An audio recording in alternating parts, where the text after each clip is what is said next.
Welcome to my YouTube channel R K Anand mathematics. Are K Anand mathematics में आप सभी का हार्दिक स्वागत है। चलिए आज मैं आप लोगों के लिए क्लास 10th के फिजिक्स का जो पहला चैप्टर है आपका प्रकाश का परावर्तन और अपवर्तन, उसका आज पार्ट 2 देखने वाले हैं। इससे पहले पार्ट 1 बताया गया है। अगर आप लोग पार्ट 1 नहीं देखे हैं तो आप लोग पार्ट 1 निश्चित देखिए, जिसमें से हमने 1 से लेकर 1 to लगभग 28 यानी 1 से लेकर 28 तक क्वेश्चन कराया गया है। 1 से 28 तक क्वेश्चन कराया गया है। अगर आप लोग वीडियो नहीं देखे हैं तो आप निश्चित वीडियो देखिए। यदि आप चैनल पर नए आए हैं तो प्लीज़ आप चैनल को सब्सक्राइब कर लें। आज का पहला क्वेश्चन शुरू करते हैं। देखिए क्वेश्चन आपका दिया हुआ है कि किसी लेंस की जो क्षमता है 29 नंबर का, किसी लेंस की क्षमता -2 डायोप्टर है, इसकी फोकस दूरी क्या होगी। बहुत ही आसान क्वेश्चन है। तो देखिए यहाँ आपका डायोप्टर यानी कि लेंस की क्षमता को हम लोग डायोप्टर बोलते हैं। ये आपका दिया हुआ है। हमसे पूछा फोकस दूरी कितना होगा। सबसे पहले देखिए याद रखिएगा, लेंस की क्षमता D बराबर सूत्र होता है 1/f। अगर हमसे f पूछा जाए, f बराबर तो 1/d होगा। तो अब देखिए यहाँ पर दिया है 1/d, मतलब आपका देखिए क्षमता जो है वो आपका 2 दिया है, तो 1/2 होगा। 1/2 का मतलब 0. आपका कितना हो गया, आपका 5 हो गया।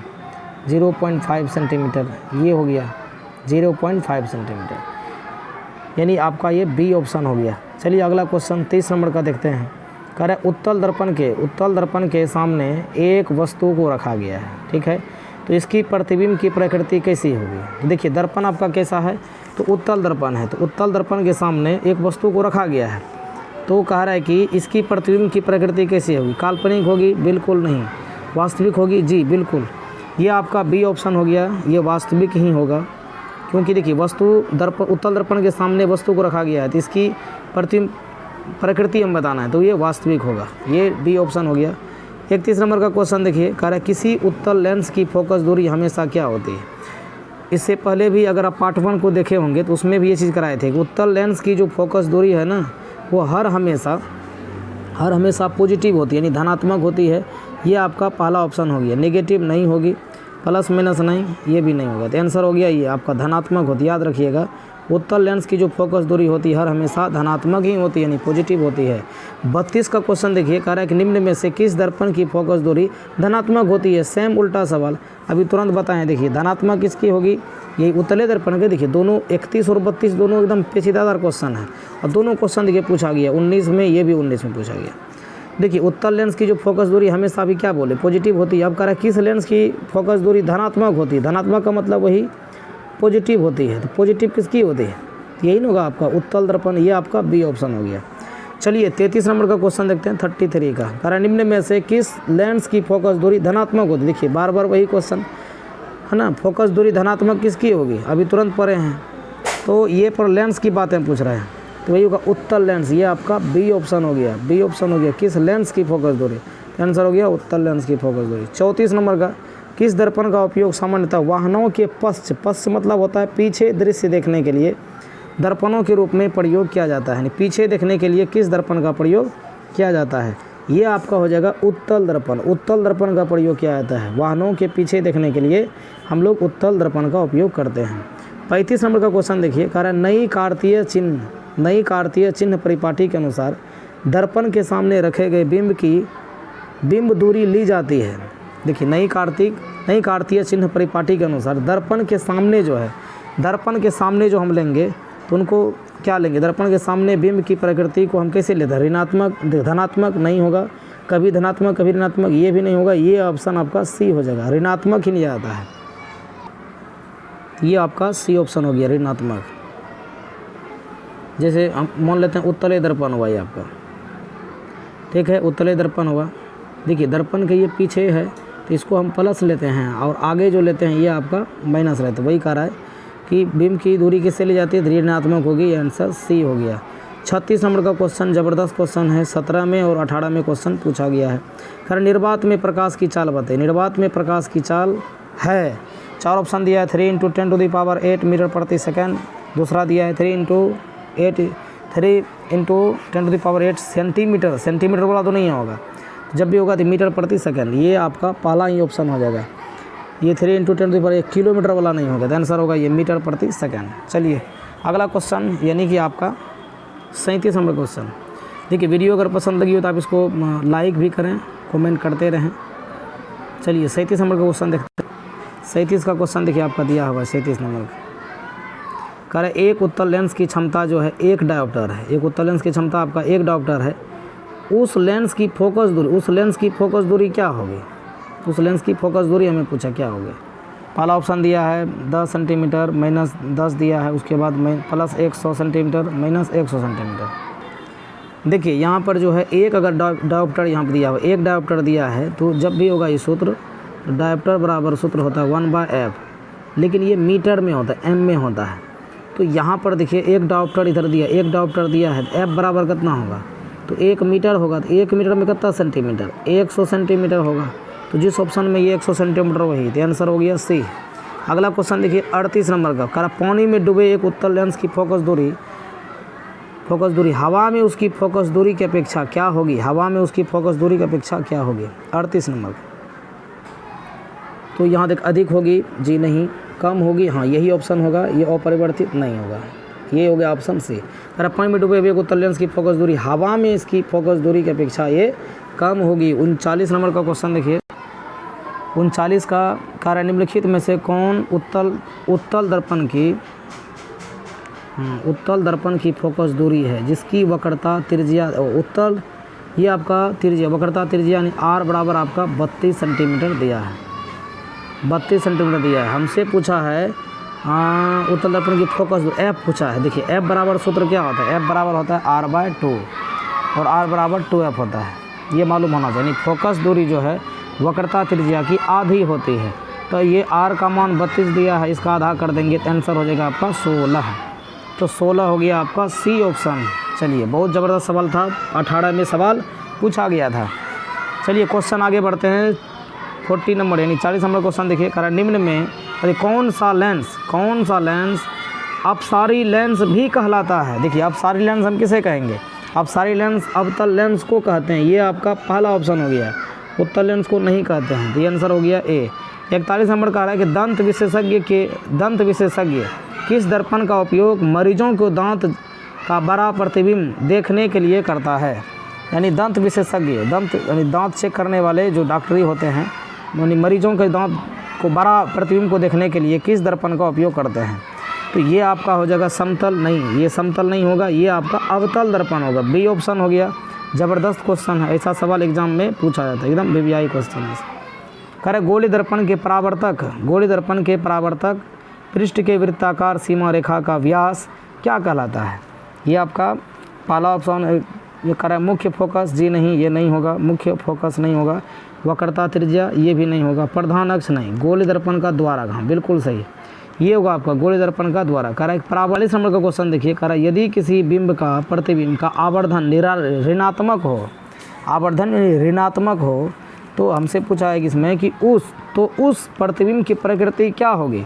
तो उस प्रतिबिंब की प्रकृति यहाँ दिया है वास्तविक और उल्टा, वास्तविक और सीधा, आभासी और सीधा। आभासी सीधा तो होता ही नहीं, क्योंकि आभासी प्रतिबिंब हमेशा नहीं, ये नहीं होगा।